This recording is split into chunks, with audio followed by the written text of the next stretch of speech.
नमस्कार दोस्तों, स्वागत है आपका वन नोट क्लासेज में। आज हम इस क्लास में आगे चल रहे हैं। हमने इससे पहले 2 क्लास रिकॉर्ड कर चुके हैं। पॉलिटिकल साइंस की क्लास है, तो चलते हैं हम क्लास में आगे। और आज शुरू कर रहे हैं मौलिक अधिकार।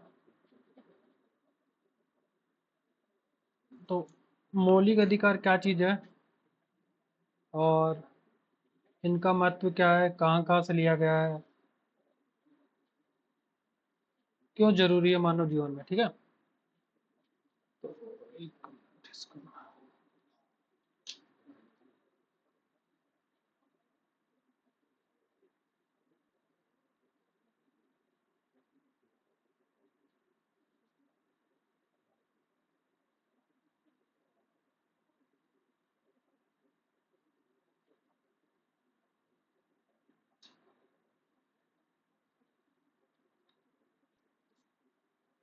हम्म, मौलिक अधिकार। ठीक है, परिभाषा क्या है इसकी? मौलिक अधिकार वह अधिकार है जो संविधान द्वारा नागरिकों को प्रदान किए गए हैं और जिनमें राज्य द्वारा हस्तक्षेप नहीं किया जा सकता। ये अधिकार व्यक्ति के जीवन के लिए अनिवार्य है। ठीक है, तो कहने का मतलब ये है कि मौलिक अधिकार क्यों दिया गया है, क्योंकि ये मानव के समग्र विकास के लिए जरूरी होता है। ठीक है, और समग्र विकास क्या चीज है? समग्र विकास होता है मानव की भौतिक, ठीक है, बौद्धिक,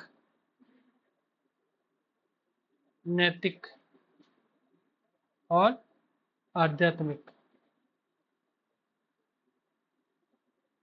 ये सब ये किस में आते हैं? समग्र विकास में। ठीक है, तो समग्र विकास के लिए मोस्ट इम्पोर्टेंटली जरूरी है कि आपको आपका समग्र विकास तभी होगा जब आपको मूल अधिकार मिलेंगे उन सब चीज़ों को करने के लिए जो आपका भौतिक मतलब शरीर का, ठीक है, शरीर का विकास कर सके, आपकी बुद्धि का, मानसिकता का, ठीक है, वो विकास आपको नैतिक शिक्षा दे सके। और इन सब के साथ साथ आध्यात्मिक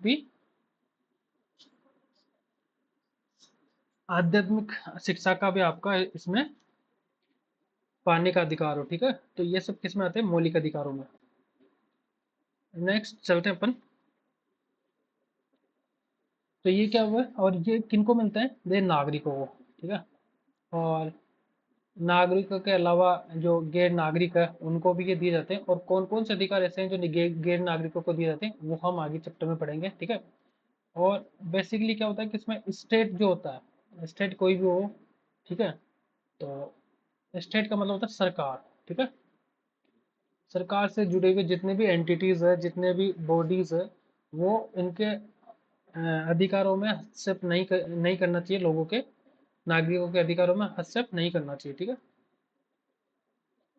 और ये व्यक्ति के जीवन के लिए बहुत ज्यादा अनिवार्य होते हैं। ये अधिकार दिए गए हैं जो कौन कौन से अनुच्छेद में दिए गए हैं? सब भारतीय संविधान के भाग 3 में, और 12 से 35 तक मौलिक अधिकार से संबंधित प्रावधान किया गया है।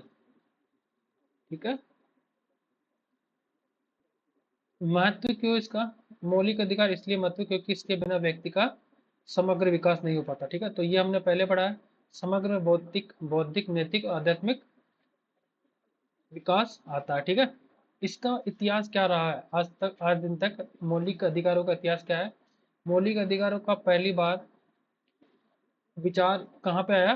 फ्रांस में। ठीक है, कि लोगों को क्या मिलना चाहिए? समानता, स्वतंत्रता और बंधुता। ठीक है, तो ये जो चीज है, ये तीनों वर्ड कहाँ से आए? फ्रांस से। ठीक है, फ्रांस की क्रांति से। दूसरा, संविधानिक मान्यता सबसे पहले अमेरिका ने दी। तो सबसे पहले संविधान को मान्यता किसने दी? अमेरिका ने। ठीक है, 1787 में। ठीक है, भारत ने अपने मौलिक अधिकारों के प्रावधान अमेरिका से लिए, बिल्कुल करेक्ट है। ठीक है, तो भारत ने अपने मौलिक अधिकार कहाँ से लिए थे? अमेरिका से। ठीक है, क्योंकि 1776 के अंदर अमेरिका आज़ाद हुआ था और 1787 में इन्होंने अपने संविधान को बना लिया था। इसे मैग्ना कार्टा की संज्ञा दी जाती है। तो मैग्ना कार्टा, आप जानते हो कि मैग्ना कार्टा 1215 में ब्रिटिशर्स द्वारा लाया गया अपने अधिकार पत्र था। ठीक है, ये क्या था, अधिकार पत्र ब्रिटिशर्स कब लेके आए थे, 1215 में। इसके माध्यम से अंग्रेजों को अपने समग्र विकास के लिए वो सारे अधिकार दिए गए थे जो जरूरी हो, ठीक है। इनका उद्देश्य राजनीतिक लोकतंत्र के आदर्श स्थापित करना। तो मौलिक अधिकारों का उद्देश्य क्या है, राजनीतिक लोकतंत्र के आदर्श स्थापित करना, ठीक है। राजनीतिक लोकतंत्र क्या है कि उनको अपना जो शासक है वो उनको चुनने का अधिकार होना चाहिए, ठीक है। और वो भी कैसे चुनने का, फेयर एंड क्लीन इलेक्शन के माध्यम से वो चुना जाना चाहिए उनका शासक, और उनके माध्यम से ही वो चुना जाना चाहिए, ठीक है। और वो कैसे वो चुना जाना चाहिए, वयस्क मताधिकार के कारण, ठीक है। विशेषता क्या होती है संविधान की, सर्वाधिक विस्तृत अधिकार पत्र ही है, ठीक है, भारतीय संविधान। व्यवहारिकता पर आधारित है, ठीक है, सीमित और निरंकुश नहीं है, ठीक है। प्राकृतिक अगणित अधिकारों के लिए कोई स्थान नहीं है, ठीक है, जो गिना न जा सके। और और प्रकृति का अगणित अधिकारों के लिए कोई स्थान नहीं है, मतलब ठीक है, जो ऐसे गिने ना जा सके, और ऐसे अधिकार जिनका कोई महत्व ना हो, और वो इररिलेवेंट हो नागरिकों के लिए, उनको प्रकृति का अगणित अधिकार कहा जाता है। अधिकारों की रक्षा के लिए, अधिकारों की रक्षा के लिए मौलिक अधिकारों की भी बहुत जरूरत होती है। नेक्स्ट आते हैं अपन मूल अधिकारों की मांग।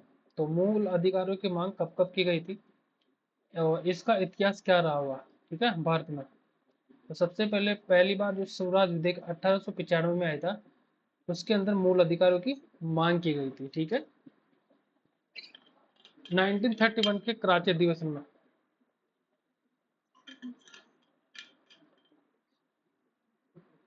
दूसरा 1931 के कराची अधिवेशन में यह कहा गया था कि स्वतंत्र भारत के संविधान में मौलिक अधिकारों की गारंटी होनी चाहिए, ठीक है।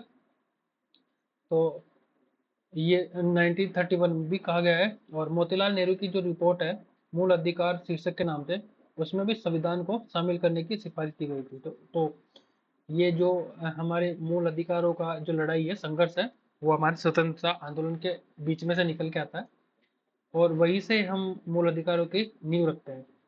संबंधित रिपोर्ट और समितियां, अब आते हैं हम मूल अधिकारों से संबंधित जितने भी रिपोर्ट और समितियां। नेहरू रिपोर्ट पहले 1928 में, इसमें मौलिक अधिकारों को संविधान में शामिल करने की सिफारिश की गई है। फिर आते हैं सप्रू कमेटी 1995 में, मूल अधिकारों को दो भागों में बांटा गया, पहला वाद योग्य और दूसरा अवाद योग्य, ठीक है। मतलब उनको ऐसा है कि वाद योग्य और अवाद योग्य का मतलब ये है कि ऐसे मूल अधिकार जिनको हम कोर्ट में ले जा सकते हैं, कोर्ट के माध्यम से मांग सकते हैं, ठीक है। और ऐसे अधिकार जिनको हम कोर्ट में नहीं ले जा सकते, ठीक है। उस ऐसे अधिकारों से संबंधित मामले जिनको हम कोर्ट में नहीं ले जा सकते हैं, वो अवाद योग्य है, ठीक है। हम उसके ऊपर डिस्कशन नहीं करें और जस्टिसेबल नहीं हो, ठीक है। और ऐसे ऐसे कौन कौन से आर्टिकल्स है मूल अधिकारों के अंतर्गत, उसका हम आगे डिस्कशन करें, कौन वाद योग्य है, कौन वाद योग्य नहीं है, ठीक है। और तीसरा आता है भारत शासन अधिनियम 1935 से। तो इस अधिनियम की धारा 298(1) ने जाति धर्म रंग के आधार पर भेदभाव को रोका, ठीक है। संविधान सभा और मौलिक अधिकार, इसका मतलब ये है कि मौलिक अधिकारों से के बारे में संविधान सभा में क्या क्या काम किया गया है, कौन कौन ऐसे व्यक्ति थे, कितनी समितियां बनी है, क्या प्रोसीजर रहा है, ठीक है। तो सबसे पहले हम बात करते हैं उद्देश्य प्रस्ताव की। 22 जनवरी 1947 को संविधान सभा ने उद्देश्य प्रस्ताव स्वीकार किया है। इसके बाद, ठीक है,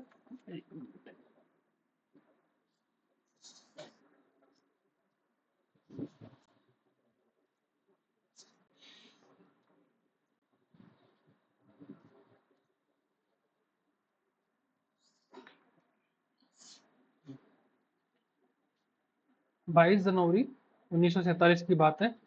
और इसके बाद अल्पसंख्यकों, मौलिक अधिकारों और कबायली क्षेत्रों के संबंध में प्रतिवेदन देने के लिए सलाहकार समिति का गठन किया गया। ठीक है। और सलाहकार समिति और उप समितियां, सलाहकार समिति ने 27 फरवरी 1947 को 5 उप समितियां बनाई है। ठीक है। तो सलाहकार समिति ने क्या की है, 5 उप समितियां, जिनमें से एक मौलिक अधिकारों से भी संबंधित थी। तो ये बात आती है हमारी। ठीक है, संविधान सभा का क्या योगदान है मौलिक अधिकारों के लिए। तो यहाँ पे एक उप समिति बनाई जाती है संविधान मौलिक अधिकारों के लिए। मौलिक अधिकारों पर आधारित उप समिति की पहली बैठक होती है 27 फरवरी 1947 को। और उप समिति ने मौलिक अधिकारों को वाद सापेक्ष और वाद निरपेक्ष दो श्रेणियों में विभाजित किया। जो हमने पहले पढ़ा है वाद योग्य और वाद अयोग्य, जो यहीं पे ही बाइफरकेट किया गया था कि ऐसे मूल अधिकार होंगे जिनको हम डिस्कस कर सकते हैं कोर्ट के अंदर। ठीक है। और उनको हम डिमांड कर सकते हैं क्योंकि वो हमारे मौलिक अधिकार है। और ऐसे अधिकार जिनको हम कोर्ट में नहीं ले जा सकते, वो भी हमने यहाँ पे उसकी एक श्रेणी रखी है।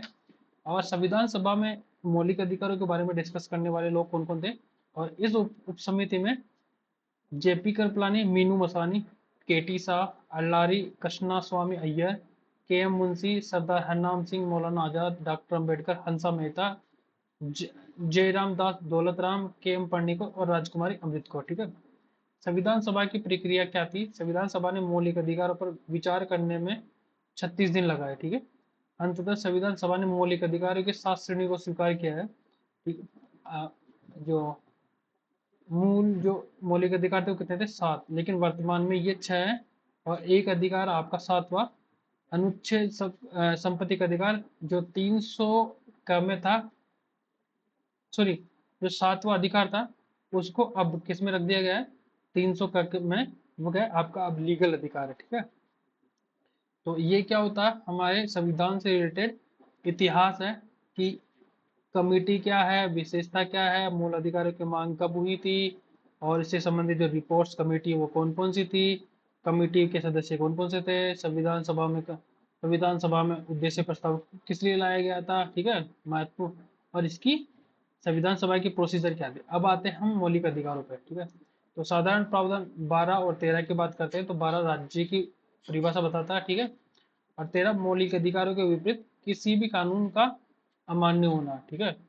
तो कहने का मतलब ये है कि अगर कोई भी ऐसे कानून जिसको बनाते समय ये नहीं देखा गया हो कि उससे मौलिक अधिकारों का हनन हो रहा हो या नहीं हो रहा हो। ठीक है। और ऐसे कानून जो मौलिक अधिकारों को सप्रेशन कर रहे हो या फिर उसका उल्लंघन कर रहे हो, तो वो मौलिक अधिकारों के एवज में नलीफाई माने जाएंगे। ठीक है, या फिर अमान्य माने जाएंगे। समता का अधिकार होता है आपका पहला। तो ये होता है आपका, इसमें 4 अधिकार होते हैं, 14, 15, 16, 17 और 18। ठीक है। तो 5 अधिकार समता के अधिकार में आते हैं। इस पहले में आता है विधि के समक्ष समता, कि विधि के सामने सब लोग क्या होंगे, समान होंगे, और कानून के समान संरक्षण की बात कही गई है। तो इसका हम विस्तार में अलग अलग डिस्कस करेंगे। ठीक है।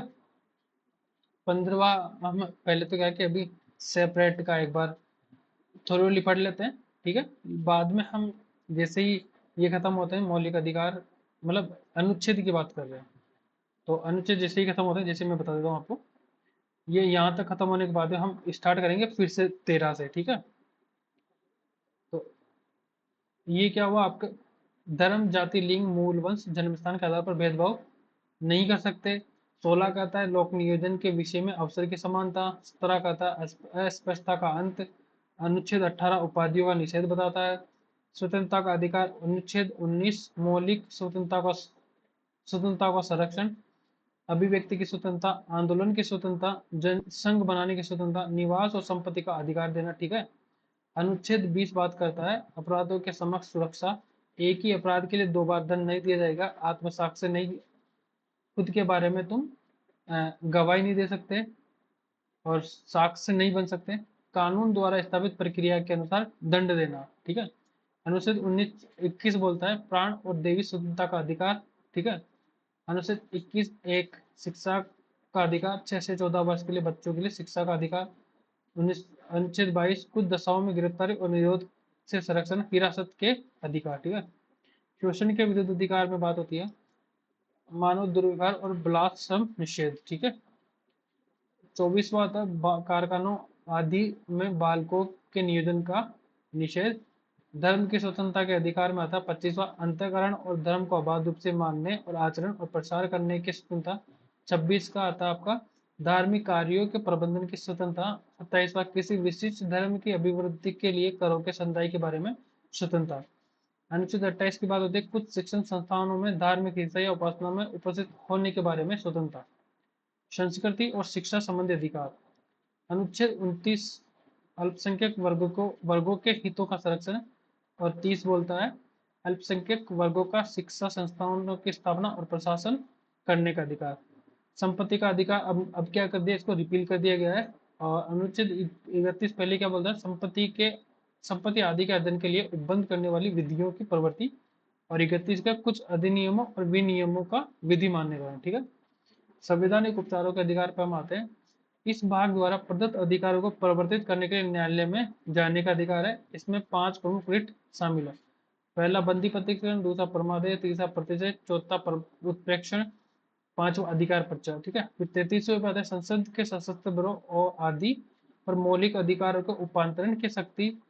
34 की बात करते हैं सेना विधि प्रवृत्त होने पर मौलिक अधिकारों पर निलंबन की व्यवस्था। इस भाग के उपबंधों को प्रभाव बनाने के लिए विधान का प्रावधान किया गया है। अब आते हैं हम आर्टिकल 12 पे, ठीक है। तो ये हमने थोड़ी बात की है कि एक बार आपको आर्टिकलों का अगर पता करना हो एक जगह तो मैंने यहाँ पे आपके लिए ये व्यवस्था कर दी है। अनुच्छेद 12 क्या बोलता है, स्टेट की परिभाषा।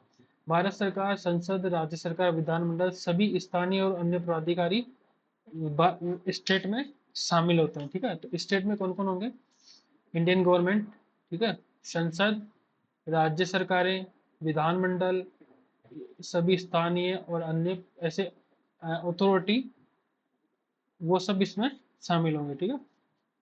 अब आते हैं मौलिक अधिकार अनुच्छेद 13 में।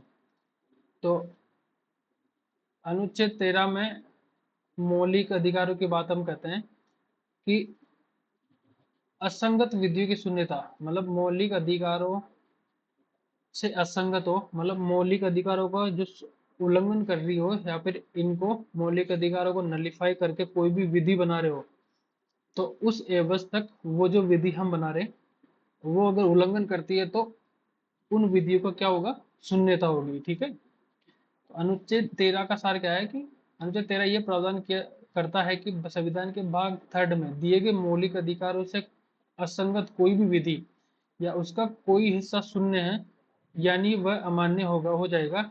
राज्य ऐसी कोई विधि नहीं बना सकता जो मौलिक अधिकारों का उल्लंघन करती हो या फिर उन्हें कम करती हो, ठीक है। तो ये बात आपको ध्यान रखनी पड़ेगी, अगर ऑटोमेटिक ही नलीफाई हो जाएगी अगर कोई भी ऐसी विधि कानून जो मौलिक अधिकारों का क्या करता हो, उल्लंघन करता हो, ठीक है। तो ये चीज आपको ध्यान रखना पड़ेगा। 1 मिनट।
नेक्स्ट आते हैं अपन न्यायिक पुनरावलोकन पर, ठीक है, कि कौन कौन सी ऐसी विधि है जिनका न्यायिक पुनरावलोकन हो सकता है या नहीं। अनुच्छेद 32 और अनुच्छेद 226 मौलिक अधिकारों को परिवर्तित करने के लिए न्यायिक पुनरावलोकन की शक्ति देते हैं, ठीक है। तो अनुच्छेद 32 तो सुप्रीम कोर्ट में है, और अनुच्छेद 226 हाई कोर्ट में आता है।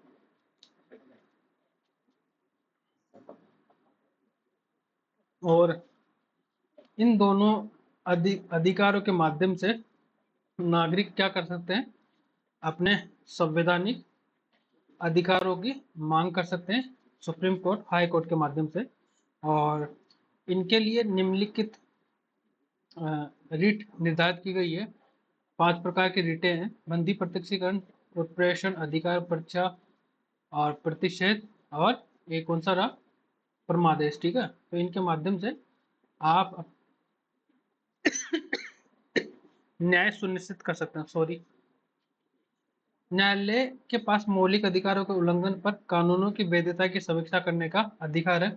ये शक्ति अनुच्छेद 13 द्वारा सुनिश्चित की जाती है। ठीक है, पृथक्करणीयता का नियम, डॉक्ट्रिन ऑफ सेवरेबिलिटी, ये क्या चीज होती है? यदि किसी कानून का कोई हिस्सा असंवैधानिक होता है तो केवल वही हिस्सा शून्य घोषित किया जाएगा, नहीं कि पूरा कानून। ठीक है, तो ये कानून भी, ये जो सिद्धांत है, ये भी सुप्रीम कोर्ट ने डिसाइड किया है कि जरूरी नहीं है कि पूरा कानून ही आप नलीफाई करो, नहीं, आप उसका उसका एक पोर्शन भी नलीफाई कर सकते हो, न कि पूरा कानून। ठीक है, संविधान में मौलिक अधिकार संबंधित प्रमुख वाद कौन कौन से हैं?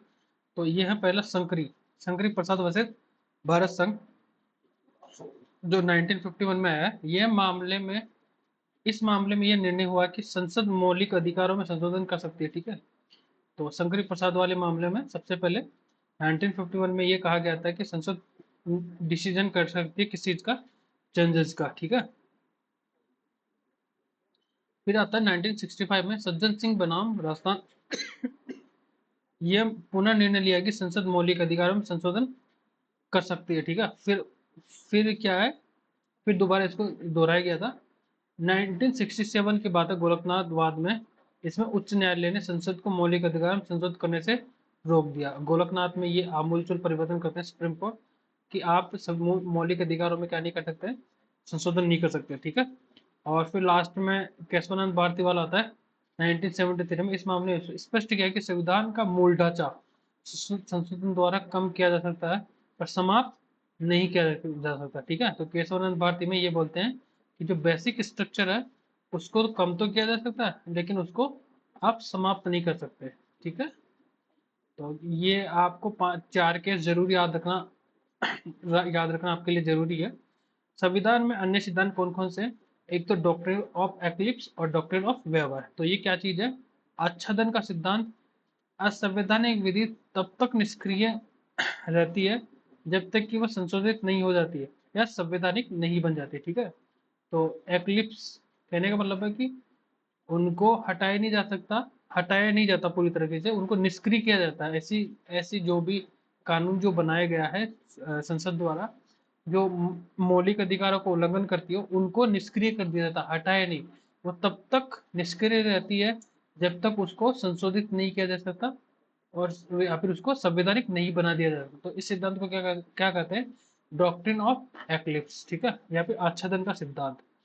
अधित्या का सिद्धांत क्या है? कोई व्यक्ति अपने मौलिक अधिकारों को छोड़ने का अधिकार नहीं रखता। ठीक है, तो इसीलिए तो हम क्या नहीं करते अभी, राइट टू डेथ हमने अभी लीगल नहीं कर रखा, क्योंकि जो आर्टिकल 21 है इसका विरोध करता है। ठीक है, कि स्टेट क्या करेगा, सभी को दैहिक जीवन का अधिकार देता है, उनको जीने का अधिकार देता है। ठीक है, न कि उनको मरने का। ठीक है, मरने का अधिकार लोगों को नहीं है बिल्कुल भी, स्टेट उनको नहीं मरने देगा। ठीक है, इसीलिए right to death, right to death अभी इंडिया में लीगल नहीं है। ठीक है, अनुच्छेद 13 मौलिक अधिकारों की रक्षा के लिए न्यायालयों को व्यापक शक्ति प्रदान करता है, जिससे वे संविधान और अधिकारों का उल्लंघन करने वाले कानूनों को निरस्त कर सके। ठीक है, तो ये बिल्कुल अनुच्छेद 13 आप याद रखना। मौलिक अधिकारों का निलंबन कब कब होता है? अनुच्छेद 352 के तहत राष्ट्रीय आपातकाल की स्थिति में राष्ट्रपति को यह अधिकार है कि वो मौलिक अधिकारों को निलंबित कर सकता है। ठीक है, अनुच्छेद 356 और 359 क्या है? अनुच्छेद 356 और 359 राष्ट्रपति को मौलिक अधिकारों को निलंबन करने का अधिकार प्रदान करते हैं जब राष्ट्रीय आपातकाल घोषित हो। किसके अंतर्गत? 356 और 359 में, ठीक है। राष्ट्रीय आपातकाल लागू होने पर अनुच्छेद 19 में दिए गए अधिकार स्वतः निलंबित हो जाते हैं, ठीक है। राष्ट्रीय आपातकाल होने के बाद बाहरी आक्रमण या आंतरिक संकट की स्थिति में, वो भी कब, जब बाहरी आक्रमण या फिर आंतरिक संकट की स्थिति उत्पन्न होने पर इस स्थिति में राष्ट्रपति को मौलिक अधिकारों को निलंबित करने के लिए पृथक आदेश जारी करने की आवश्यकता नहीं होती। जो आर्टिकल 19 है वो स्वतः ही क्या हो जाएगा, सस्पेंड हो जाएगा, ठीक है। तो आर्टिकल 90 में क्या क्या क्या बात की, right to speech, right to expression, ठीक है, राइट टू एजिटेशन, तो ये सारे किसमें है, आर्टिकल 19 में, ठीक है। तो अभी आर्टिकल 19 में 6 राइट दिए गए हैं, तो हम बाद में पढ़ेंगे जब इस पे आएंगे।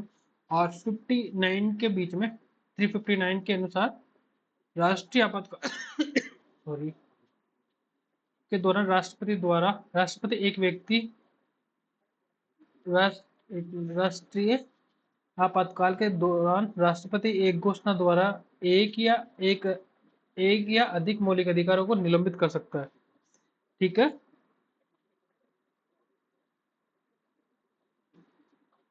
तो राष्ट्रीय आपातकाल के दौरान 359 के दौरान राष्ट्रपति को यह आदेश है कि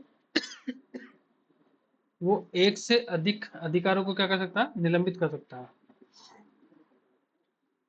अनुच्छेद 20 और 21 में क्या बात होती है, तो अनुच्छेद 20 अपराध के मामलों में संरक्षण और अनुच्छेद 21 प्राण और दैहिक स्वतंत्रता का अधिकार में दिए गए अधिकार किसी भी दशा में निलंबित नहीं किए जा सकते।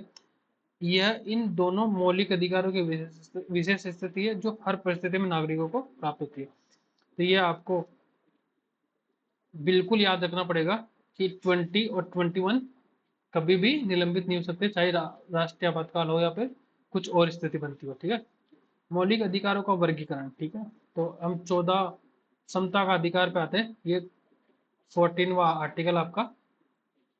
और अनुच्छेद 14 में बात होती है विधि के समक्ष समता और विधि का समान संरक्षण। इसका मतलब क्या होता है, संविधान के तहत नकारात्मक अधिकार ये, ठीक है, जो किसी भी व्यक्ति को विशेषाधिकार देने से रोकता है और सभी के लिए समानता सुनिश्चित करता है। इसका अर्थ है कि देश में हर व्यक्ति को विधि के समक्ष समान अवसर और संरक्षण मिलेगा बिना किसी भेदभाव के, ठीक है। तो विधि के समक्ष सभी के लिए समानता होगी और विधि का समान संरक्षण सभी को मिलेगा। महत्वपूर्ण बिंदु क्या है, विधि के समक्ष समान समता, तो ये हमने जर्मनी से के बीमर जो संविधान है उससे ली गई है। इसका तात्पर्य ये कि देश के सभी नागरिक कानून के सामने बराबर होंगे और किसी को भी कानून के तहत विशेषाधिकार नहीं मिलेगा, ठीक है। व्यक्ति के समान संरक्षण, विधियों के समान संरक्षण का मतलब क्या है, तो ये अमेरिका के संविधान से लिया गया है, ठीक है। और इसका अर्थ है कि सभी नागरिकों को समान परिस्थितियों में समान सुरक्षा और न्याय प्राप्त होगा, ठीक है। विधि का शासन की बात, ब्रिटिश विचारक एवी डाइसी ने यह अवधारणा को लोकप्रिय बनाया और उनके अनुसार विधि का शासन यह सुनिश्चित करता है कि कोई भी व्यक्ति तब तक शारीरिक या आर्थिक रूप से दंडित नहीं होगा जब तक उसने विधि का उल्लंघन नहीं किया हो, ठीक है। तो जैसे मान लो कोई भी काम कर रहा हो कोई भी व्यक्ति, और अगर वो उसकी प्रकृति में पहले टाइप का अपराध है और वो विधि में उल्लेखित नहीं है, तो उसके लिए उसको सजा नहीं दी जाएगी, पहले उसके बारे में कानून बनेगा फिर उसके बारे में सजा दी जाएगी, ठीक है। सभी लोग कानूनों के सामने समान होंगे और किसी को भी कानून से ऊपर नहीं माना जाएगा, ठीक है। संविधान देश के सामान्य कानूनों का परिणाम है और सभी कानून संविधान के अनुरूप होने चाहिए, ठीक है। संविधान देश के सामान्य कानूनों का परिणाम है। तो ऐसे कानून, ऐसे छोटे छोटे कानून जिनको मिला के हम एक संविधान बनाए हैं और उसी कानूनों से का ये परिणाम है जिससे हमें संविधान बन के तैयार हुआ। और जितने भी जो कानून है वो किसके अकॉर्डिंग होने चाहिए, कॉन्स्टिट्यूशन के अकॉर्डिंग होने चाहिए। विधि के शासन के अपवाद कौन कौन से, आर्टिकल 361, राष्ट्रपति और राज्यपाल किसी न्यायालय के समक्ष अपने अधिकारों के प्रयोग से संबंधित कृत्य के लिए उत्तरदायी नहीं होंगे। तो ये क्या है, 361 विधि के शासन के क्या है, विरोध में है, ठीक है। कि देश का सुप्रीम लीडर राष्ट्रपति और राज्यपाल किसी भी न्यायालय में के समक्ष अपने अधिकारों के प्रयोग से संबंधित कृत्यों के लिए उत्तरदायी। अगर कोई भी राष्ट्रपति और राज्यपाल अपने कृत्य करते के दौरान कोई उनसे गलती हो जाती है, ठीक है, तो उनके लिए वो उत्तरदायी नहीं होंगे कोर्ट के अंदर, ठीक है, किसी भी न्यायालय में वो उत्तरदायी नहीं होंगे और उनको नहीं बुलाया जाएगा। उनके खिलाफ कोई भी आपराधिक और न्यायिक कार्यवाही पद में रहते हुए नहीं चलाई जाएगी, ठीक है। यदि किसी भी दीवानी कार्रवाई के लिए उन्हें 2 महीने के लिए नोटिस देना पड़ेगा आपको पहले, ठीक है, अगर आप दीवानी उनके ऊपर कार्रवाई चला रहे हो, ठीक है, सिविल सिविल, ठीक है, तो उनको आप 2 महीने पहले नोटिस देना जरूरी है। अनुच्छेद 105 की बात होती है, संसद सदस्यों को विशेषाधिकार और उन्मत्ति प्राप्त है जो उन्हें साधारण नागरिकों से अलग अधिकार प्रदान करते हैं। यह समता के अधिकार का उल्लंघन नहीं माना जा, जा सकता, ठीक है। नेक्स्ट हम बात करते हैं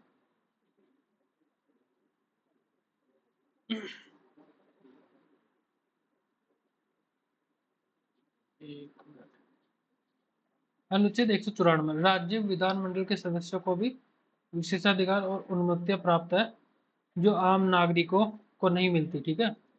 तो 105 के तहत ही 105 के समान ही 194 भी है, विधि के समान संरक्षण की।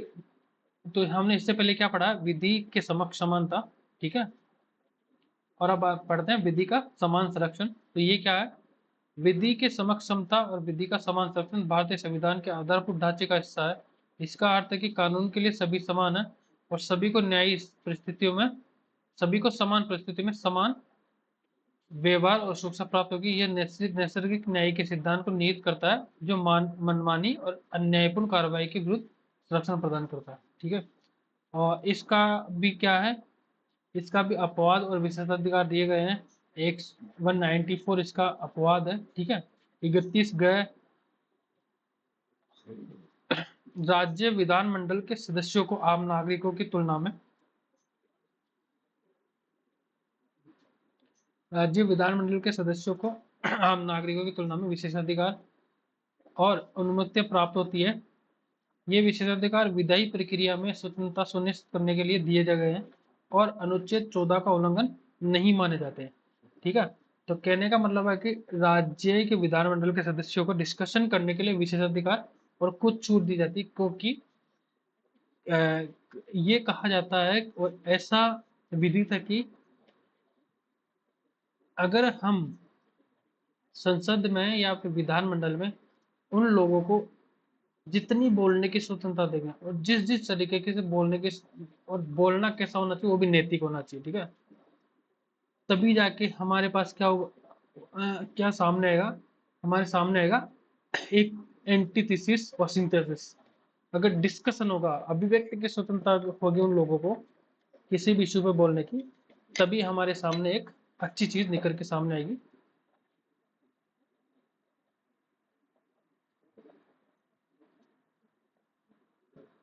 और किसी भी विषय के सारे डायमेंशन विधानमंडल के सामने होने चाहिए ताकि वो खुले में डिस्कस कर सकें। इसीलिए उनको बोलने की ये छूट दी गई है, ठीक है, इनको विशेषाधिकार प्राप्त है। लेकिन उन विशेषाधिकारों पर भी एक व्यक्ति का उनके ऊपर वो रहता है शासन, वो है स्पीकर का, ठीक है। स्पीकर विधानसभा के सदस्य या फिर संसद के, लोकसभा के सदस्य या फिर संसद के सदस्य या फिर राज्यसभा, सॉरी, विधानसभा के सदस्य के ऊपर स्पीकर का पद ऐसा होता है जो नियंत्रित करता है, ठीक है। अनुच्छेद 31 इस अनुच्छेद के अधीन पारित विधियों को अनुच्छेद 14 के उल्लंघन के आधार पर चुनौती नहीं दी जा सकती। ये आर्थिक और सामाजिक सुधारों के लिए संवैधानिक सुरक्षा प्रदान करता है, ठीक है। तो 31 भी क्या करता है, सरकार को देता है, ये सुरक्षा प्रदान करता है कि अगर सरकार आर्थिक और सामाजिक सुधारों के लिए कोई भी विधि बना रही है तो वो संवैधानिक सुरक्षा उसको प्राप्त है और 14 का उसको उल्लंघन नहीं माना जाएगा। और ये क्या है कि ये अफर्मेटिव क्या होते हैं, ये एक्शंस होते हैं सरकार के कि कोई भी जो पिछड़ा हुआ व्यक्ति है या फिर डाउन ट्रोडन है या फिर लास्ट माइल जो भी व्यक्ति है उनको इक्वल लाने के लिए, उनको बराबरी के लाने के लिए, उनको समान लाने के लिए या फिर मेन स्ट्रीम में लाने के लिए उनके लिए अगर स्पेशल कोई ट्रीटमेंट कर रही है गवर्नमेंट, तो वो उसमें नहीं माना जाएगा कि गवर्नमेंट क्या कर रही है कि इसमें भेदभाव कर रही है, कुछ लोगों को दे रही है और कुछ को नहीं दे रही है। तो ये इस मामले में 31 के दौरान गवर्नमेंट को क्या है, ये स्पेशल राइट है कि वो इस तरीके के सब कानून बना सकती है कि कुछ लोगों के लिए स्पेशल सुविधा वो प्रोवाइड करवा सकती है। ठीक है। विदेशी राष्ट्राध्यक्ष और राजदूत और राजनयिक, ये व्यक्ति विधि के शासन के अपवाद होते हैं और इन्हें कूटनीतिक संरक्षण प्राप्त होता है। केवल नागरिकों को प्राप्त मूल अधिकार। तो नागरिकों को कौन कौन से मूल अधिकार प्राप्त होते हैं? 15, 16, 19, 29 और 30। ठीक है। तो ये याद रखना आपको, जो केवल इंडियन सिटीजन को ही ये मिलते हैं। धर्म, जाति, लिंग, जन्मस्थान के आधार पर विभेद नहीं किया जा सकता, लेकिन ये गैर भारतीयों के साथ इनके मामले में हम डिफ्रेंशिएट कर सकते हैं। इसके तहत राज्य किसी भी नागरिक के साथ इन आधारों पर भेदभाव नहीं करेगा। ठीक है। State, religion, caste, sex and birth, place of birth के आधार पर विभेद नहीं करेगा। ठीक है। 16वां आता लोक नियोजन के विषय के अवसर की समानता। ठीक है। ये सरकारी नौकरियों में समान अवसर सुनिश्चित करता है। ठीक है। 19वां अभिव्यक्ति की स्वतंत्रता और अन्य मौलिक स्वतंत्रता से संबंधित जो केवल भारतीय नागरिकों को दी गई है।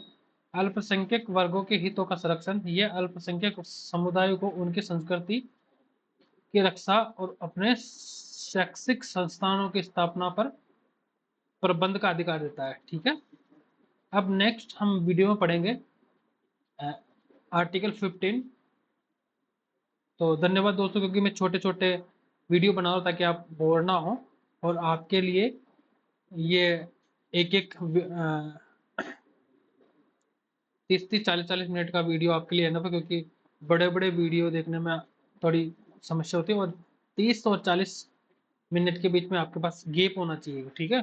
ताकि आप उसको पचा सके आराम से। तो आप इस मटेरियल को पचा लीजिएगा और उसके बाद में नेक्स्ट वीडियो देखिएगा। धन्यवाद दोस्तों।